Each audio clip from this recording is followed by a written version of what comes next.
alliés à qui? S'ils ne sont pas de... Vous savez avec qui vous avez fait alliance pour faire regroupement quand même? Les regroupements mettent ensemble des partis politiques qui sont des partis de Congolais. Dont certains... Qui ne sont pas des partis des étrangers. Dont certains sont de l'Union sacrée.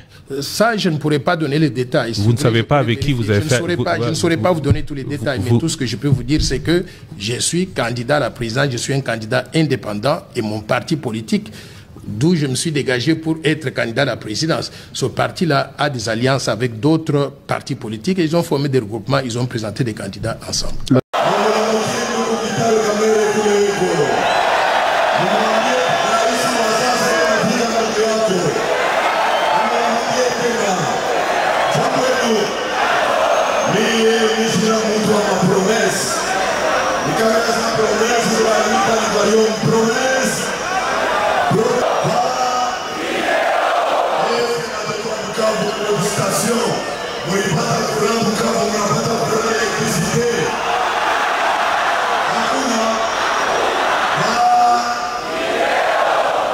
Mais liboso tozali kokende awa toko komisango ya ba Congolais nyonso ozala na mboka ozala na ville Congolais nyonso aokoka soki beli kokende kozwa kisi pona ko sil okono na ye wana nde tobengi couverture santé universelle. Alors wete ba Congolais différence ya nakati ya ba Congolais ezala te yango.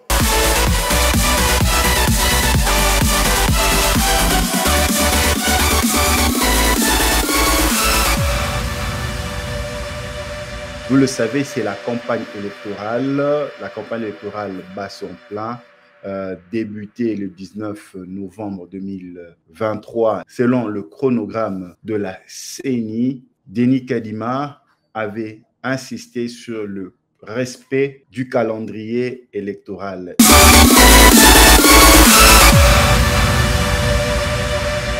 Makasi ya kotonga mboka na ye esengeli azala na santé malamu. Yango wana totie likambo yo ya couverture santé universelle liboso. Tobandi yango ndenge na lakisi bino na catégorie ya ba mama na ya bana, mais liboso tozali kokende awa toko komisango ya ba Congolais nyonso. Ozala na mboka, ozala na ville, Congolais nyonso aokoka soki beli kokende kozwa kisi pona ko sil okono na ye. Wana nde tobengi couverture santé universelle. Alors, wete ba Congolais, différence ya nakati ya ba Congolais ezala te. Yango boyokaki likambo oyo ya programme de développement local. Bande konangai bana bolanda likambo wana makasi. Ezali likambo oyo etali bino. Programme wana ezali ya ba Congolais. Bino banso esengeli bolandela programme wana botala motonini azali kosala musala malamu pona kokokisa programme wana na kotala motonini azali koboma mosala wana.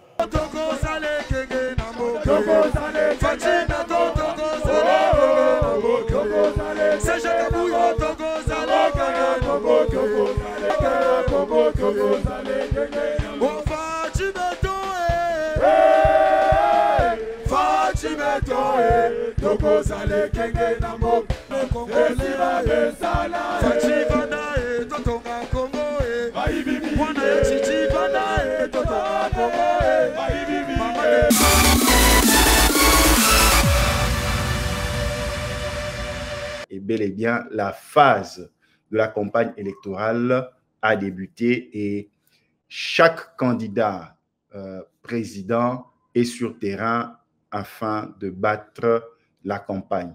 Et cette campagne aussi est couplée avec celle des députés nationaux. Qu'est-ce que la communauté, la société pense de cette campagne. En tant que journaliste, en tant que professionnel des médias, nous n'avons pas le droit de donner notre version de fait.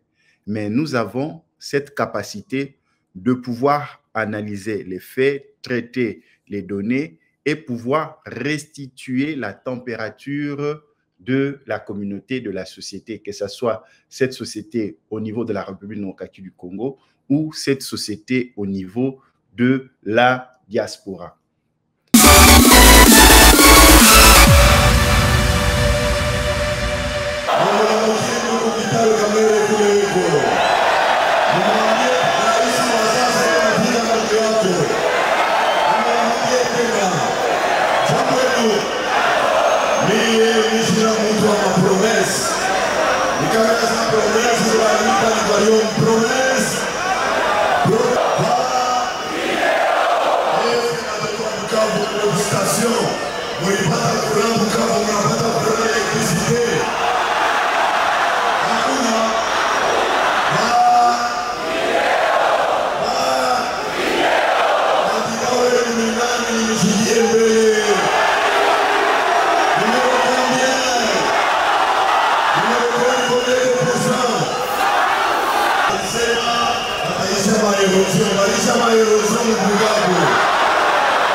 $60 000 a été exigé comme caution pour être candidat président de la République, ainsi que les documents à réunir.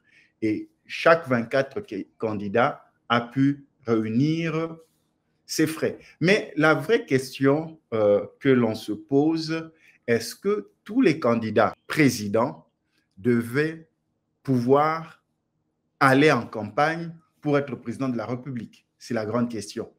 Et certains même dans les réseaux sociaux, certains même dans les salons se posent la question, est-ce qu'on ne manque pas à faire avec $60 000 américains? Est-ce que c'est parce que vous avez $60 000 américains que vous devez tout à coup postuler? Vous n'avez aucune base politique, vous n'avez aucun nom, mais vous pensez gagner les élections parce que vous avez donné les $60 000 américains exigés par la CENI.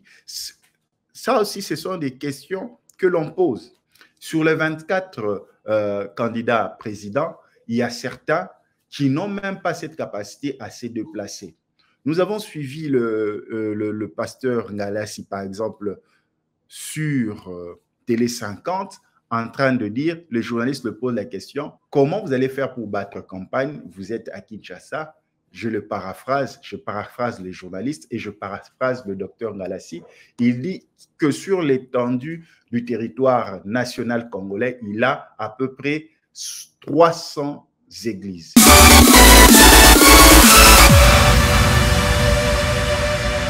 Nous sommes quand même étonnés de vous voir encore à Kinshasa pendant que le candidat sont censés être à l'arrière-pays, vu le temps de la campagne électorale. Est-ce que vous êtes essoufflé financièrement? Ce n'est pas un problème de finances. Si vous me connaissez bien, avec autant de pasteurs, nous sommes dans toutes les provinces du Congo. Et si je vous posais la question, vous êtes de quelle province? Du Congo. Non, vous êtes de quelle province pour que je vous dise où nous sommes? C'est pour dire... gentiment, je suis du Sud Kivu. Oui, nous sommes partout là. Ça dit qu'aujourd'hui, je ne me presse églises. 300. Je ne me presse pas de faire des bases.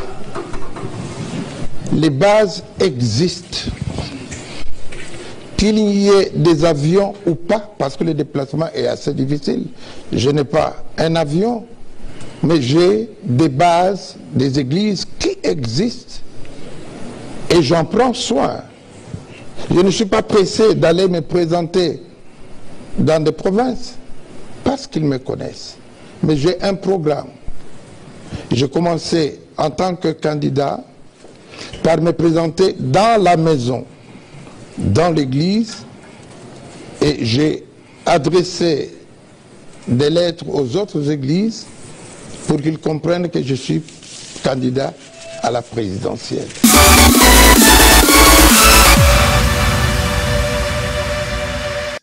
Est-ce que les 300 églises sont des partis politiques?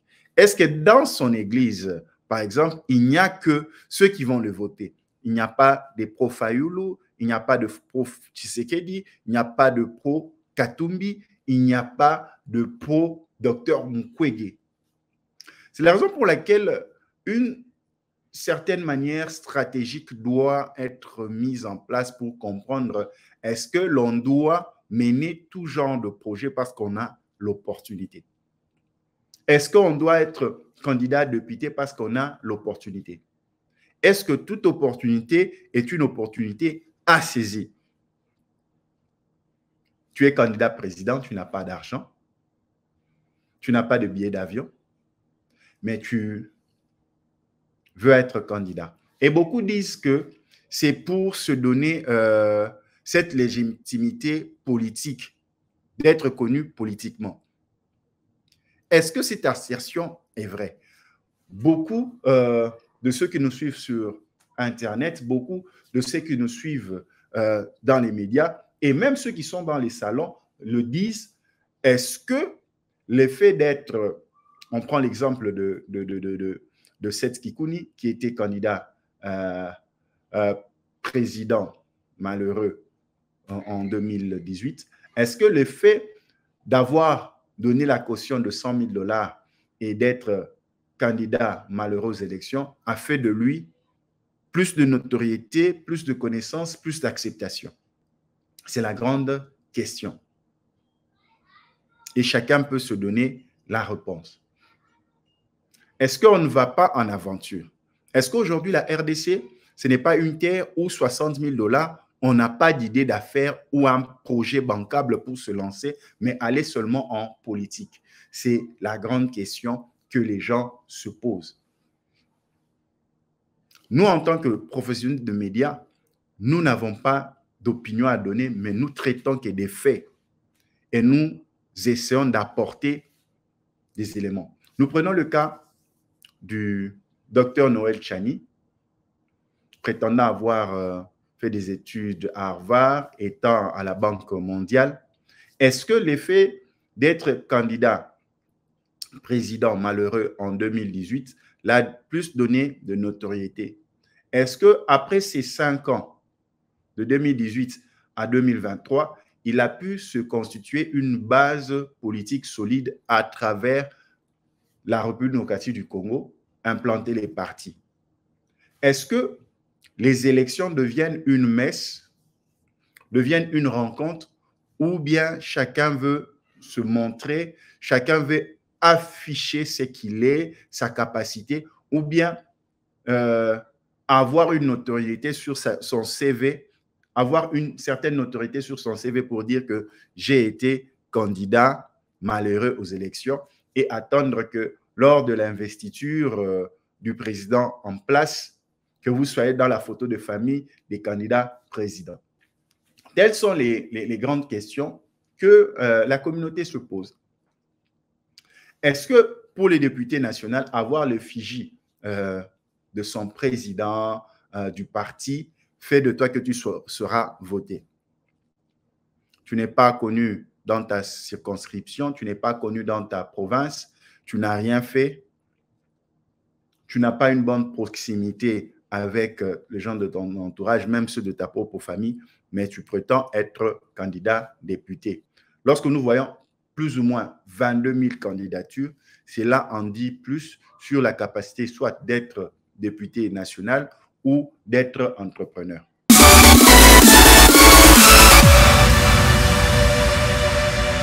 Mon parti en dessous, moi je me suis mis au-dessus de la mêlée. Mais j'ai un parti politique qu'on appelle la Force du Changement, qui est membre d'un regroupement politique. Et on a présenté des candidats à la députation nationale et députation provinciale. Donc, si je gagne la présidence de la République en tant qu'indépendant, les gens doivent savoir que j'aurai aussi des députés à l'Assemblée nationale. Votre parti politique est dans quel regroupement politique? Qui vont venir d'où? Ces députés qui vont venir d'où? Je viens d'expliquer que j'ai mon parti politique qui est dans un regroupement la politique. Force du Changement. Oui. Qui est dans un regroupement. Quel regroupement? Quel est ce regroupement? C'est AESPA. Qui est où? Attention, ça devient intéressant. Très intéressant. Qui est d'où? Allié à qui? Allié à qui? Bon, il y a beaucoup de partis dedans. Je ne connais pas tous les détails parce que je suis candidat indépendant. Vous êtes le président du parti. Je suis président du parti, mais j'ai laissé la gestion. Union sacrée? Non, pas du tout. Je ne suis pas membre de l'Union sacrée personnellement. Mais les membres du regroupement? Regroupement, il est d'où? Non, c'est un regroupement politique. Oui, mais d'où? Plusieurs partis politiques. D'où, ça veut dire quoi? De l'Union sacrée.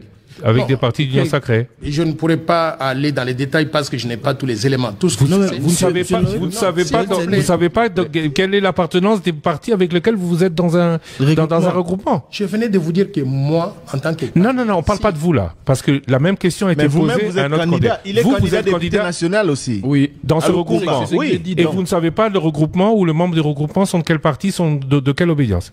Non, on a plusieurs partis politiques qui se sont mis ensemble. Mais je n'ai pas tous les détails. Ils viennent de quel camp politique? Ils sont de l'Union sacrée, ils sont d'ensemble, ils sont de la Mouka. Moi, je pense qu'ils sont... Non, ils ne sont pas d'ensemble, pour sûr. Moi, je ne fais pas partie des regroupements. Mais M. Noël Tiani...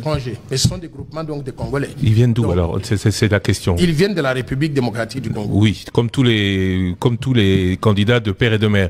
Mais alliés à qui? Si ne sont pas de... Vous savez avec qui vous avez fait alliance pour faire regroupement quand même? Les regroupements met ensemble des partis politiques qui sont des partis de Congolais. Dont certains... Qui ne sont pas des partis des étrangers. Dont certains sont de l'Union sacrée. Ça, je ne pourrais pas donner les détails. Vous ne savez pas avec qui vous avez fait... Je ne saurais pas vous donner tous les détails, mais tout ce que je peux vous dire, c'est que je suis candidat à la présidence, je suis un candidat indépendant et mon parti politique, d'où je me suis dégagé pour être candidat à la présidence. Ce parti-là a des alliances avec d'autres partis politiques et ils ont formé des regroupements, ils ont présenté des candidats ensemble.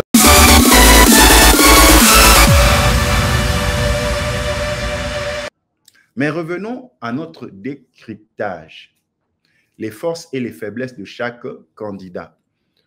Pour notre décryptage, nous avons choisi 4 candidats. Le président en place, Félix Tshisekedi, Martin Fayulu,